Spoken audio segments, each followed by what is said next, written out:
kasih Bapak Ibu sekalian untuk sudah bergabung di dalam Sabda kali ini. Ya, tema yang diambil hari ini adalah wanita Kristen ya di dalam masa Covid ini. Bagaimana waktu ini menjadi kesempatan bagi wanita Kristen untuk bertumbuh di dalam krisis. Nah, Bapak Ibu, kalau kita pakai yang matanya itu minus atau plus, kita pakai kacamata ya. Tujuannya supaya kita bisa semakin melihat dengan jelas ya. Jadi kalau kacamata kita itu baik, maka kita bisa objek yang kita lihat itu kita bisa melihat dengan jelas. Kalau suatu saat kemudian kacamata itu jatuh dan retak dan kita nekat memakainya, mungkin Bapak Ibu melihat saya ya, walaupun wajah saya utuh, ya, ketika Bapak Ibu melihat dengan kacamata yang retak itu, mungkin wajah saya jadi ikut retak, begitu ya. Jadi, padahal saya utuh nih. Nah, Bapak Ibu, jadi bagaimana makna suatu peristiwa itu tergantung bagaimana cara pandang kita tadi. Ya, seperti kalau kacamata tadi baik, berfungsi dengan baik, kita bisa melihat objek itu dengan jelas, dengan betul, begitu ya. Tetapi ketika kacamata itu retak, maka ketika kita melihat objek itu jadi seperti retak juga. Nah, bagaimana? Jadi saya ulang, bagaimana kita memaknai suatu peristiwa? Ya, peristiwanya apa? Itu kita memaknainya itu sangat dipengaruhi oleh bagaimana cara pandang kita terhadap peristiwa itu. Satu contoh yang jelas Bapak Ibu, ini adalah peristiwa di mana pada waktu itu Musa, ya bangsa Israel akan masuk ke tanah Israel, kemudian Musa ke tanah Kanaan, Musa mengutus 12 pengintai. Ya, mungkin Bapak Ibu sudah tahu semua cerita ini. Ya, 12 pengintai itu berangkatnya sama-sama. Kemudian ke tempat itu selama 40 hari yang dilihat sama, situasinya sama. Ya, kemudian mereka sama-sama membawa hasil pertanian dari tanah Kanaan itu dibawa kembali kepada Musa, laporan ya di hadapan Musa dan bangsa Israel, laporan. Ke-12-nya sama-sama ini balik pada waktu yang sama juga. Ya. Tapi kita lihat bahwa 10 orang yang pertama, 10 orang yang datang itu mengatakan kepada Musa dan di depan bangsa Israel seperti ini. Kita tidak dapat maju menyerang bangsa itu, ya, karena manusianya lebih kuat daripada kita. Nah, jadi mereka kemudian negeri yang telah kami lalui untuk diintai itu adalah suatu sebentar ya, suatu bangsa yang memakan penduduknya dan semua orang yang kita lihat di sana ada orang-orang yang tinggi-tinggi perawaannya. Juga kami lihat di sana orang-orang raksasa, orang enak berasal dari orang-orang raksasa dan kami lihat diri kami seperti belalang dan demikian juga mereka terhadap kami. Ya, jadi ke-10 orang ini melihat, jadi mereka itu sebetulnya bawa hasilnya tanah Kanaan, ya dikatakan mereka ngomong tanah Kanaan itu kaya dengan susu, kaya dengan madu, kemudian mereka juga bawa hasilnya, tetapi mereka kemudian yang terfokus di dalam pandangan mereka adalah orang-orang yang besar. Ya, orang-orang yang besar itu. Dan mereka melihat orang-orang yang besar itu orang-orang yang menakutkan, yang memakan penduduk. Kemudian mereka melihat, ya, dikatakan bahwa kami lihat diri kami seperti belalang. Ya, dan demikian juga mereka terhadap kami. Nah, jadi walaupun mereka melihat hasilnya, tetapi yang difokuskan mereka adalah orang itu besar, dan kami seperti belalang, yaitu yang membuat mereka takut. Jadi nggak usah masuk ke tanah Kanaan itu berbahaya. Ini kepada 10 orang itu. Ya, tetapi kemudian kita akan lihat bagaimana yang ya ini adalah tentang Yosua dan Kaleb. Ya, Yosua dan Kaleb mengatakan bahwa negeri yang kami lalui untuk diintai adalah luar biasa. Nah, jika Tuhan berkenan kepada kita, maka Ia akan membawa kita masuk ke negeri itu dan akan memberikannya kepada kita suatu negeri yang berlimpah-limpah susu dan madunya. Ya, dan seterusnya. Nah, jadi di sini menarik sekali bahwa Yosua dan Kaleb itu melihat yang dilihat ya, melihat negeri itu luar biasa, kemudian dia melihat bahwa jika Tuhan berkenan, ya, maka Ia akan membawa kita masuk ke negeri, kita akan masuk ke negeri itu. Jadi Musa dari Yosua dan Kaleb itu lebih melihat, bukan lihat orangnya yang besar dan kita yang belalang, tidak. Tetapi Yosua dan Kaleb melihat bahwa ada orangnya itu memang besar, gitu. Orang-orangnya itu memang menakutkan, gitu ya. Itu dilihat juga oleh mereka. Tetapi mereka fokusnya adalah kepada Tuhan. Tuh, jika Tuhan berkenan, ya, maka Ia akan membawa kita masuk ke negeri itu. Nah, jadi ini Yosua dan Kaleb melihat ini sebagai justru, jadi memang keadaannya menakutkan, ya. Jadi orang penduduknya memang menakutkan. Tetapi ini kesempatan loh, kesempatan di mana mengalami bahwa Tuhan itu secara ajaib akan membawa kita dan akan memberikan negeri itu kepada kita. Ya, jadi menarik sekali Bapak Ibu ya. Jadi 12 orang melihat perkara yang sama, tetapi karena cara pandangnya berbeda, maka keputusan yang diambil dan bagaimana cara menjalaninya jadi berbeda. Nah, Bapak Ibu, kita sudah tahu ya situasi COVID ya, karena sudah hampir 4 bulan dan kita ngerti lah bagaimana kita semua mengalami apa yang terjadi di COVID ini ya, bahwa itu sangat berdampak pada kesehatan, pekerjaan dan lain sebagainya itu. Ya, kesehatan sekarang orang jadi takut ya kalau mau periksa dokter, begitu jadi takut sakit gigi ya ditahan dan lain sebagainya. Pekerjaan ya, beberapa teman kehilangan pekerjaan karena di PHK, tapi juga ada yang dari pekerjaannya dipotong gajinya jadi 50% dan lain sebagainya. Pendidikan lah, ibu-ibu ini yang anaknya masih kecil-kecil sangat merasakan dampak dari pendidikan ya, karena nggak tahu lagi nih kapan anak-anak mulai sekolah dan lain sebagainya. Relasi keluarga juga banyak pengaruhnya. Nah, ibadah ini dulu ibadahnya mudah, sekarang jadi mau ibadah saja kok rumit sekali begitu ya. Yang mau menikah juga banyak ya, jadi akibat dari COVID ini ada yang diundur, ada yang jadi sangat sederhana dan jadi demikian Bapak Ibu, sedemikian dampak pandemi ini. Dan pandemi ini yang istimewa, ini dampaknya dialami oleh semua orang, ya, termasuk orang Kristen, tidak membedakan apakah itu Kristen-Kristenan atau Kristen betul, ya, atau Kristen KTP atau Kristen yang hidupnya sungguh-sungguh, tidak membedakan. Semua mengalami hal ini. Ini sesuatu yang istimewa, ya. Kejadian ini juga istimewa karena biasanya kalau situasi biasanya itu hanya kelompok tertentu, tetapi juga ini pendeta-pendeta dan lain sebagainya, pendeta-pendeta dan gereja-gereja juga dibuat pusing karena ini, yaitu dampak dari COVID ini. Ya. Nah, jadi Bapak Ibu, bagaimana kita memandangnya masa pandemi COVID ini? Ya, bisa dua pandangan. Pertama, kita bisa memandang itu petaka bencana, ya bencana karena bagaimana tidak bencana ya, penghasilan suami sekarang dipotong, anaknya masuk sekolah harus biaya dan lain sebagainya, ya itu bencana. Atau kita memandang ini kesempatan untuk berpengalaman bersama Tuhan dan bertumbuh. Ya, poin kesempatan ini justru di dalam saat sulit ini saya mengalami pengalaman-pengalaman dengan Tuhan dan bertumbuh dengan Tuhan.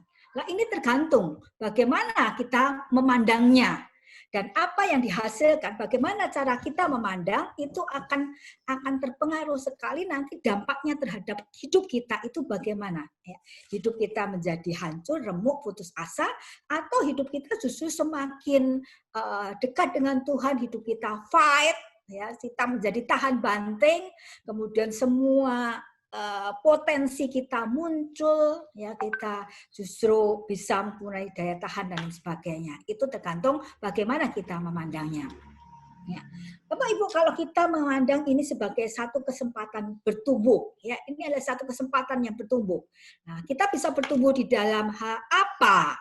Ya, kita bisa bertumbuh dalam hal secara spiritual, fisik, psikis, fisik dan sosial. Nah, kita akan bahas satu-satu ya, bagaimana kita bisa bertumbuh dalam hal ini. Yang pertama, bertumbuh dalam hal spiritual. Ya, kita bisa bertumbuh dalam spiritual ini meliputi apa saja?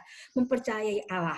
Ya, Bapak Ibu, kalau dulu ini akan di saat ini kita akan dites nih ya. Jadi kepercayaan kita kepada Allah itu hanya pengetahuan kita saja atau betul-betul kepercayaan saya kepada Allah itu betul-betul saya mempercayai Allah. Nah, situasi ini kita dites ini. Ya, Bapak Ibu mungkin pernah mendengar ya berita waktu yang awal-awal itu ada seorang dokter muda ya, dokter namanya Michael Robert ya, itu adalah satu dokter muda yang dia merencanakan menikah tanggal 11 April ya, tetapi karena dia menangani COVID, dia memutuskan bahwa aku akan melayani dulu ini, maka diundur menikahnya 11 jadi 12 Desember kalau nggak salah ya. Tetapi kemudian di tengah-tengah peristiwa itu sebelum menikah, sebelum akhirnya bisa menikah, dokter ini meninggal. Ya, dokter ini adalah dokter yang sungguh-sungguh mencintai Tuhan, gitu ya. Hidupnya sungguh-sungguh pada Tuhan. Bapak Ibu bisa mencari nanti di YouTube ya, mencintai Tuhan. Pada waktu dia di opnam pada hari yang ke-8 dia video gitu ya, dia menguatkan ini dokter-dokter, ayo tetap semangat ya. Jadi dokter ini ada dokter yang cinta akan Tuhan yang luar biasa, tetapi Tuhan panggil, ya ini tentu akan menggoncangkan keluarganya. Demikian juga mungkin Bapak Ibu sekalian juga mengalami kegoncangan-kegoncangan ini. Ya, saya takut akan Tuhan, saya berdoa, saya hidup sungguh-sungguh, tetapi kenapa saya di PHK? Ya, kenapa suami saya di PHK dan lain sebagainya? Ini tentu menggoncangkan kepada kita. Di mana Allah? Allah itu di mana? Kok tidak mendengar saya? Allah itu kok diam saja? Nah, Bapak Ibu di sini justru kesempatan. Ya, kalau di zona nyaman kita mungkin Allah itu hanya jadi pengetahuan. Ya, tetapi di sini di dalam saat-saat di mana semua di dalam menghadapi situasi ini bisa menjadi tantangan kita untuk belajar. Ya, saya akan belajar belajar mempercayai Allah di dalam situasi ini. Walaupun tampaknya Allah diam, walaupun tampaknya Allah sembunyi, walaupun tampaknya Allah cuek-cuek saja, tapi saya akan belajar percaya kepada Allah. Bapak Ibu, sudah hampir 4 bulan pandemi ini berlangsung. Bagaimana? Bapak Ibu sudah semakin mempercayai Allah atau semakin ragu-ragu? Gak ada gunanya ini saya percaya kepada Allah. Ya, mari Bapak Ibu kita pakai kesempatan ini untuk mengalami sendiri Allah itu real. Allah itu tidak diam. Allah itu ada. Mari kita mengalami ini. Supaya sungguh-sungguh kepercayaan kita itu bukan hanya sekedar pengetahuan, tapi sungguh-sungguh dari hati kita. Ya, Allah itu adalah Allah yang bisa dipercaya. Ya. Kedua, pengalaman mengandalkan Allah. Bapak Ibu di dalam waktu ini semua kita tidak bisa mengandalkan segala sesuatu. Ya, uang tidak bisa, pengusaha gulung tikar dan lain sebagainya. Kemudian profesi-profesi semua juga terlanda. Jadi kita tidak bisa mengandalkan apapun di sini. Ini kesempatan kita mengandalkan Allah. Di mana waktu lalu kita bisa mengandalkan gaji yang rutin tiap bulan itu setiap tanggal segini ya ada, setiap tanggal segini ada. Kita tanpa sadar kita mengandalkan gaji kita, ya. Tetapi kita tidak tahu saat ini pandemi ini kapan berakhir. Kita memang saat ini enak-enak, tetapi sebetulnya ini pandemi masih berlangsung, ya. Artinya yang positif masih bertambah dan kita tidak tahu kapan ini akan berakhir. Ya, kita mungkin saat ini tidak bisa lagi mengandalkan gaji kita, mengandalkan kemampuan kita. Ya, Pak Ibu, ini adalah kesempatan di mana kita belajar mengandalkan Allah, betul-betul mengandalkan Allah. Ya, mari pakai kesempatan ini. Ya, Pak Ibu, selama 4 bulan sudah semakin belajar mengandalkan Allah atau ya wes cuek lah gitu ya. Ada ya dimakan, nggak ada ya udah gitu ya. Tapi mari kita belajar untuk mengandalkan Allah. Nah, belajar untuk berdiam dan mendengarkan suara Allah. Bapak Ibu, kalau kita baca berita-berita macam-macam ya kita menjadi khawatir dan lain sebagainya ya. Apakah selama ini dengan banyaknya berita, dengan banyaknya cerita orang ngomong sana sini, itu kita lebih banyak mendengar suara-suara yang terdengar, atau justru kesempatan ini kita menggunakan banyak waktu untuk berdiam, mendengarkan suara Allah. Ya kalau waktu-waktu lalu Bapak Ibu disibukkan dengan pekerjaan ya. Sekarang kan banyak waktu mungkin pekerjaannya yang bekerja di rumah atau bekerja setengah dari yang biasanya. Ini justru kesempatan untuk berdiam dan mendengar suara Allah. Mari kita pakai. Ini satu kesempatan untuk ya. Waktu ini adalah waktu saya berdiam, mendengar suara Allah. Supaya suara Allah itu lebih terdengar daripada suara saya. Supaya suara Allah itu lebih terdengar daripada suara orang-orang. Ya, mari kita pakai kesempatan ini. Tuhan, saya pengen di dalam situasi yang tidak menentu, di dalam situasi yang tidak jelas, saya ingin mendengar suaramu yang jelas, suaramu yang pasti. Saya ingin mendengar itu dan saya ingin mengalami suaramu itu. Mari Bapak Ibu, kita pakai kesempatan ini. Tuhan, aku ingin mendengar suaramu. Lebih jelas daripada situasi dunia ini. Lebih jelas daripada situasi hiruk pikuk orang yang mengkhawatirkan segala sesuatu. Saya ingin dengar suaramu itu terdengar di dalam hatiku, di dalam hidupku. Bapak Ibu, ini kesempatan memaknai dan cara belajar memaknai segala peristiwa dan segala sesuatu. Ketika kita mendengar suara Tuhan, itu kita akan dimampukan memaknai segala sesuatu yang terjadi. Kalau biasa kita mungkin, oh ya semua peristiwa terjadi dengan demikian saja, mengalir dengan demikian saja. Mari kita pakai kesempatan ini untuk belajar memaknai setiap peristiwa. Kalau Bapak Ibu di PHK, ya. Mari kita maknai, dengar suara Tuhan. Tuhan, kenapa saya ini boleh terjadi? Saya di PHK saat ini. Dengar suara Tuhan. Dari suara Tuhan yang terdengar, mari kita maknai. Apa makna? Ya kalau selama ini kita bekerja demikian saja, berangkat pagi, pulang malam, nanti tanggal sedemikian kita terima gaji, demikian mengalir. Tetapi mari kita belajar memaknai. Kalau pekerjaan ini sekarang di PHK? Mari kita memaknai, apa sih makna pekerjaan ini buat saya?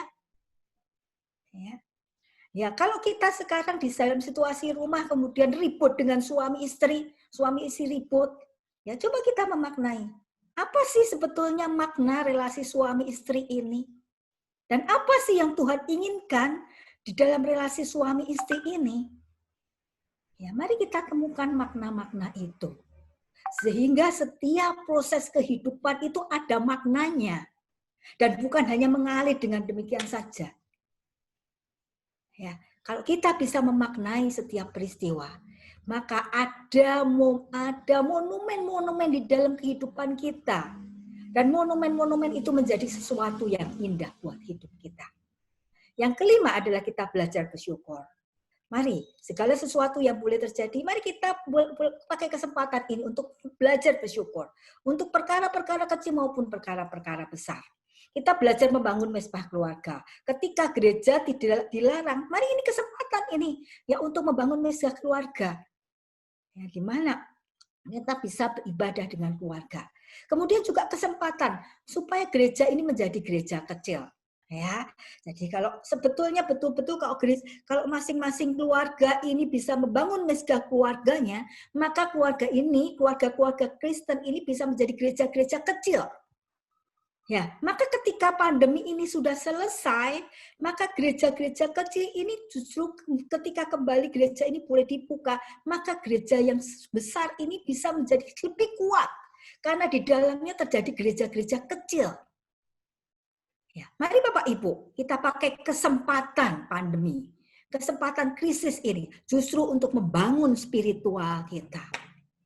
Ya, sehingga kita semakin kokoh, kuat karena kita mendengar suara Tuhan, karena kita mempercayai Tuhan, dan karena kita mengandalkan Tuhan. Bagian yang lain adalah ya, secara psikis bagaimana kita membangun secara psikis. Nah, secara psikis ini adalah kesempatan Bapak Ibu untuk membangun karakter kita serupa dengan Kristus. Ya, jadi kalau kita membiarkan ini begitu saja, situasi krisis ini begitu saja, kita justru akan merusak karakter kita.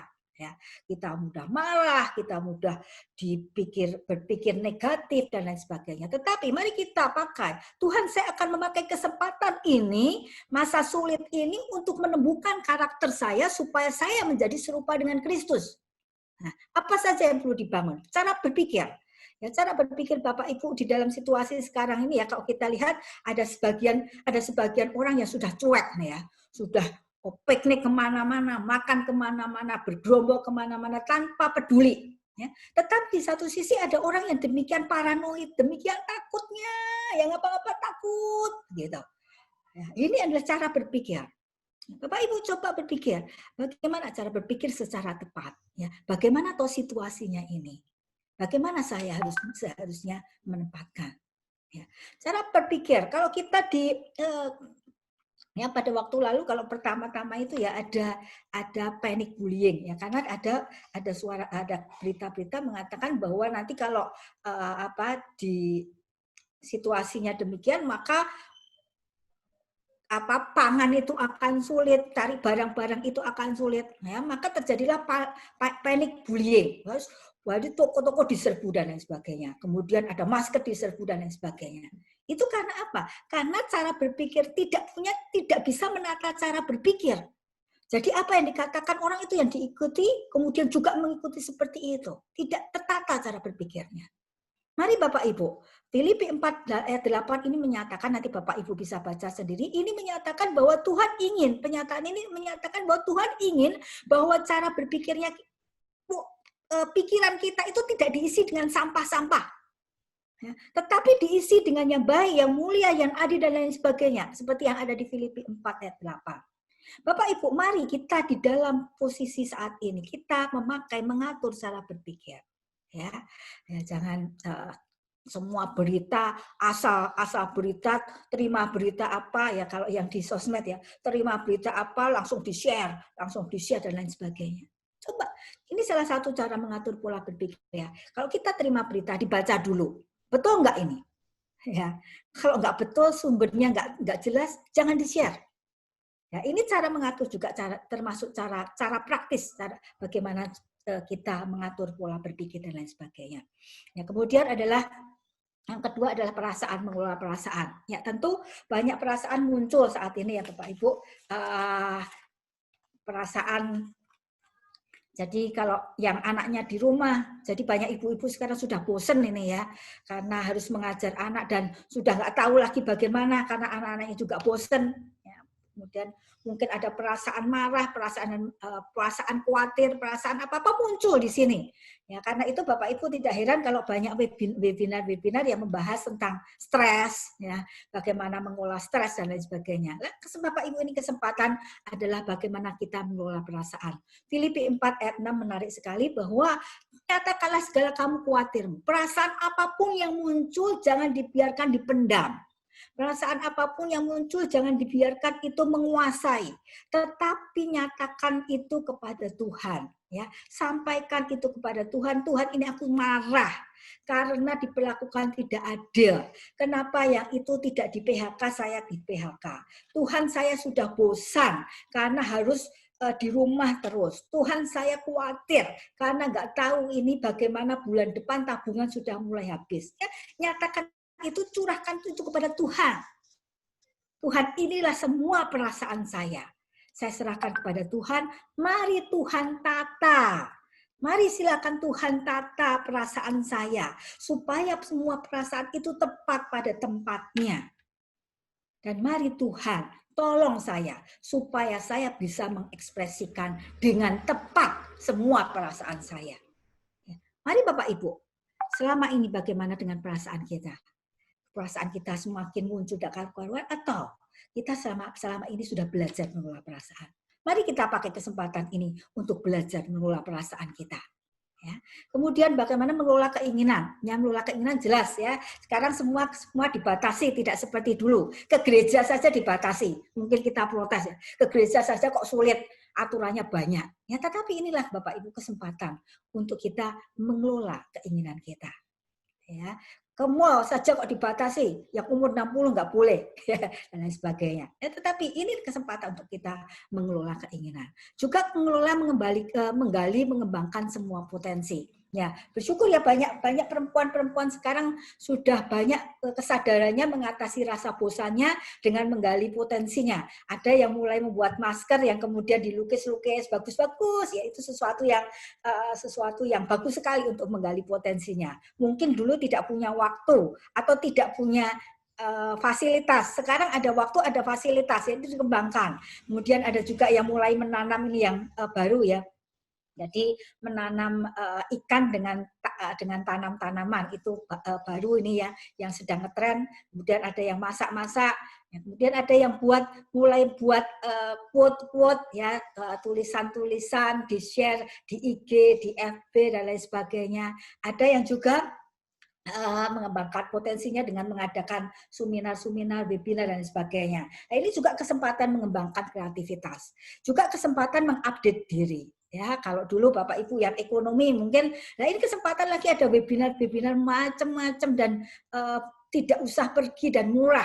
Ya, ini adalah kesempatan mengupdate diri. Ya, jadi sebetulnya banyak kesempatan ini untuk kita bisa mengembangkan diri dan bukan hanya tenggelam di dalam kemarahan kita dan kebosanan kita. Ya, kemudian bagaimana untuk mengembangkan fisik, Bapak Ibu, ini adalah kalau kita diharuskan, jadi kalau imun kita ini sangat mempengaruhi ya, jadi kita mudah tidak tertular, ya pakai ini justru secara positif. Nah, ini kesempatan ini justru saya bisa makan yang sehat, ya sehingga sekarang makan tidak mudah jajan kemana-mana ya, tetapi masak sendiri dan lain sebagainya. Kesempatan berolahraga, kesempatan perbaiki gaya hidup, kesempatan hidup di dalam kebersihan. Nah, ini pakai kesempatan, ini justru sebetulnya kesempatan ini untuk betul-betul memperhatikan fisik. Kalau selama ini saya apapun karena kesibukan bekerja dan lain sebagainya, sekarang kondisi fisik kita menentukan ini daya tahan terhadap serangan virus ini. Maka pakai kesempatan ini, ya ini kesempatan untuk memperbaiki gaya hidup saya supaya saya sehat. Ya.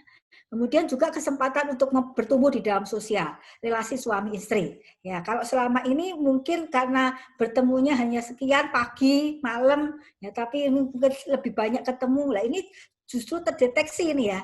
Jadi komunikasi kita selama ini baik-baik atau enggak toh? Ya, jadi justru kelihatan. Setelah kumpulnya lama kok jadi malah mudah marah-marah. Oh, jadi ngerti nih komunikasinya tidak baik. Nah, ini kesempatan bagaimana saat ini adalah kesempatan untuk memperbaiki komunikasi. Jadi jangan dibiarkan kemudian justru konflik, justru dibiarkan ngejar marah-marah dan lain sebagainya. Kalau memang ada konflik disadari, oh ini berarti sebetulnya dulu itu nggak sehat ini, ada yang nggak sehat ini. Cuma nggak ketahuan saja karena kita nggak lama, karena kita kumpulnya nggak lama. Oh ini berarti ternyata kita komunikasinya buruk. Oke, ini kesempatan ini kita memperbaiki komunikasi. Ya, pakai kesempatan untuk memperbaiki komunikasi suami istri. Pakai kesempatan kalau dulu jauh-jauhan jadi tidak lama dekat mungkin jadi tidak terasa. Sekarang kok harus dekat terus. Wah ngomong apa? Kok ngerisi ya ketemu. Nah, berarti dulu itu sebetulnya nggak intim itu. Relasinya nggak baik itu. Ya, kalau begitu oke. Ini kesempatan ini untuk memperbaiki keintiman antara suami dan istri. Jadi kalau Bapak Ibu mendengar sekarang ada justru menunjukkan bahwa banyak KDRT yang terjadi. Banyak keributan pasangan yang terjadi. Itu hasil penelitian. Tapi mari Bapak Ibu, mari pakai kesempatan ini justru untuk memperbaiki komunikasi pasangan suami istri. Memperbaiki intimasi pasangan suami istri. Ya, relasi orang tua dengan anak ya, karena harus kumpul dengan anak-anak di rumah terus. Nah, ini kesempatan untuk memperbaiki juga relasi dengan orang tua dengan anak-anak ya. Juga gereja, ini kesempatan baik untuk bagaimana membangun. Kalau sekarang di gereja mungkin ada orang yang kesulitan, ada orang yang kena PHK, ada orang-orang yang mungkin nanti lansia itu tidak bisa ibadah online dan lain sebagainya. Mari pakai kesempatan ini, apa ya yang bisa saya lakukan untuk menolong jemaat-jemaat gereja ini? Ya, apa yang bisa saya lakukan untuk para lansia yang supaya masih bisa menikmati ibadah. Ya, apa yang bisa saya tolong pada jemaat yang sedang mengalami PHK dan lain sebagainya. Nah, ini kesempatan untuk bisa terlibat lebih banyak kepada gereja. Kemudian masyarakat, tetangga-tetangga, mungkin Bapak Ibu tetangga-tetangganya suatu saat mungkin ada yang kena positif, ya. Apakah Bapak Ibu menstigma, ya, harus jauh dan lain sebagainya, atau Bapak Ibu justru menggalang, ayo bagaimana ya kita menyediakan makanan bagi keluarga ini yang harus mengkarantina diri di rumah, tidak bisa keluar, ya. Bagaimana kita ayo kita dengan keluarga menyediakan makanan ini, ya, menyediakan makanan mungkin pagi, siang, malam, memberikan sembako dan lain sebagainya, bagaimana menopang dan lain sebagainya. Ya, tentu tidak mudah orang yang kena yang positif terdeteksi ini ya, kena stigma dan lain sebagainya. Tetapi mari kita terlibat, kesempatan terlibat bagaimana kita justru apa yang kita selama ini pelajari, iman, berbuat baik, ini ada kesempatan kita merealisasikan apa yang selama ini menjadi teori kita. Ya, Bapak Ibu, sebelum saya jadi itu yang bisa sampaikan, kita bisa belajar dari ke siklus hidup burung elang atau Raja Wali. Ya, mungkin Bapak Ibu sudah pernah membaca, mendengar atau melihat tentang Raja Wali ini. Menarik sekali Bapak Ibu bahwa Raja Wali ini bisa hidup 70 tahun. Jadi masa hidupnya cukup lama ya, 70 tahun. Tetapi pada waktu dia berumur 40 tahun itu dia harus mengalami masa ya, di mana itu paruhnya itu menjadi panjang kemudian menjadi bengkok sehingga tidak tajam lagi. Kemudian cakarnya itu mulai panjang-panjang sehingga tidak kuat, tidak runcing. Juga bulunya itu tebal sehingga untuk terbang itu menjadi berat sekali. Nah, pada waktu umur 40 tahun ini dia dihadapkan pada dua pilihan. Ya. Dia lemah kemudian mati, atau dia mau berproses, ya berproses sehingga bisa hidup kembali, bisa menambah umur hidupnya 30 tahun lagi. Nah, proses itu apa yang dialami? Proses itu cukup menyakitkan, Bapak Ibu ya, bahwa burung Raja Wali ini harus terbang jauh, kemudian ke tempat gunung yang berbatu-batu. Di tempat gunung yang berbatu-batu ini kemudian si Raja Wali ini tadi akan memukul-mukulkan paruhnya ya supaya paruh tadi lepas. Ya, jadi dia pukul-pukulkan ya di batu tadi supaya paruhnya lepas. Kemudian dia harus menunggu selama cukup beberapa waktu supaya paruhnya itu tumbuh kembali. Ya, setelah paruhnya tumbuh, paruh itu digunakan untuk melepas tadi cakar-cakarnya yang panjang-panjang tadi. Cakar-cakarnya panjang ini tadi dilepas ya, karena sudah tidak tajam. Setelah cakarnya ini lepas, dia akan menunggu lagi sampai cakarnya itu tumbuh. Setelah cakarnya itu tumbuh, dia akan menggunakan cakarnya tadi untuk melepasi bulu-bulunya. Untuk melepasi bulu-bulunya. Nah, setelah itu, jadi masa di mana dia berproses mengalami perubahan ini dibutuhkan waktu sekitar 150 hari.